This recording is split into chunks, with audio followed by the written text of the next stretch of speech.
the wake of the original Gojira's box office waves, Toho Studios pitted their unhouse-trained anti-hero against an unsavoury assortment of kaiju, literally strange beast, or more accurately, vast city-killing monsters. Meanwhile, Toho's rivals tried to piggyback on the big guy's success with a series of remarkably similar, if legally distinctive, that is, legally distinctive kaijus of their own.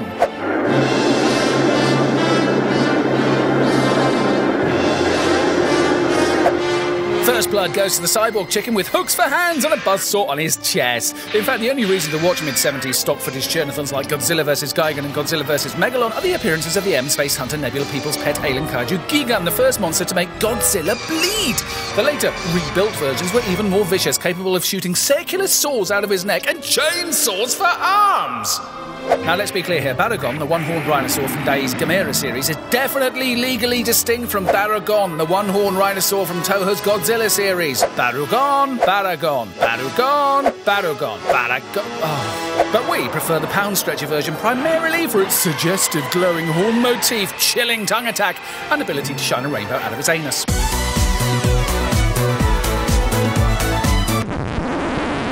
Oh, if anyone can stake a claim to be Godzilla's BFF, it's this mutated Ankylosaurus. Anguirus, the spiky-shelled chap, was the big guy's first proper sparring partner, later turning into a regular tag team partner, the pair even having a chat in the dubbed version of Godzilla vs. Gigan.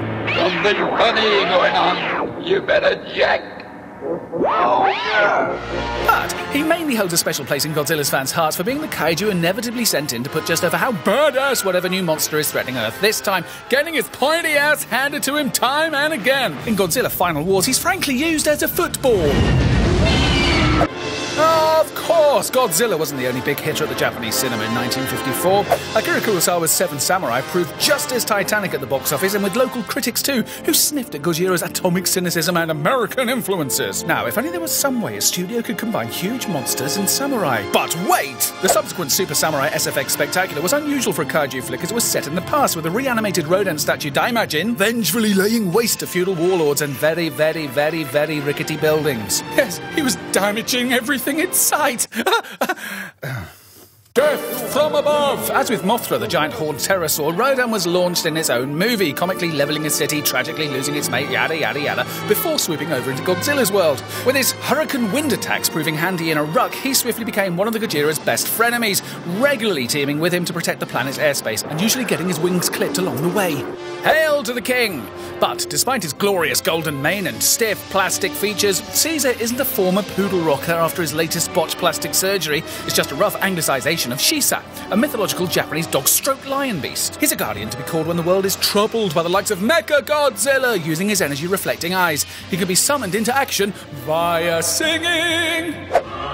How do you improve on Godzilla? Make a robot one! The animatronic alternatives proved to be a hit with fans, spawning a MECHAGODZILLA 2, Super MECHAGODZILLA, and even a super-powered Black MECHAGODZILLA. Even the monster's arch-nemesis got robotically pimped up with Mecha King Ghidorah and Hyper Mecha King Ghidorah. Obviously, all these droids would be crushed beneath the well-heeled feet of MECHASTREISAND, unless they ask for an autograph. The cutest thing ever to shower destruction upon a city, the huge, colourful moth uses its bright wings to flap energy waves at its opponents, sending them and nearby buildings flying. But Mothra's just as lethal in larvae form, with a silk surprise that wraps up the wrong uns.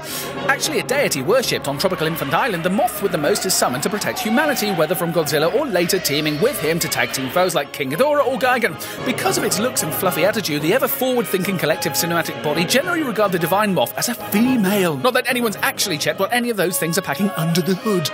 The real hero in a half-shell, quickly bashed out by Toho's rival studio Dai, the enormous fanged turtle Gamera was Godzilla's only real opponent for the hearts and wallets of Japanese high schoolers. The series distinguished through its willingness to splatter the collapsed city streets with the limbs and crimson that Toho tastefully skimped on.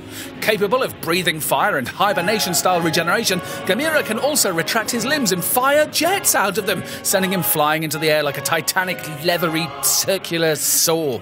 The only soft spots in the raging reptile's armour are a dislike of the cold and his determination to protect children, part of Dai's cinematic land grab for the youth market.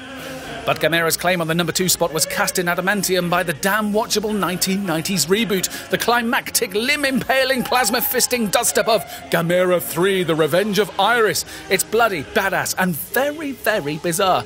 Basically, everything you want from a kaiju movie. If 2 heads are better than 1, it's easy to see why the triple noggined two-tailed King Ghidorah lives up to its regal name, reigning supreme as Godzilla's number 1 enemy.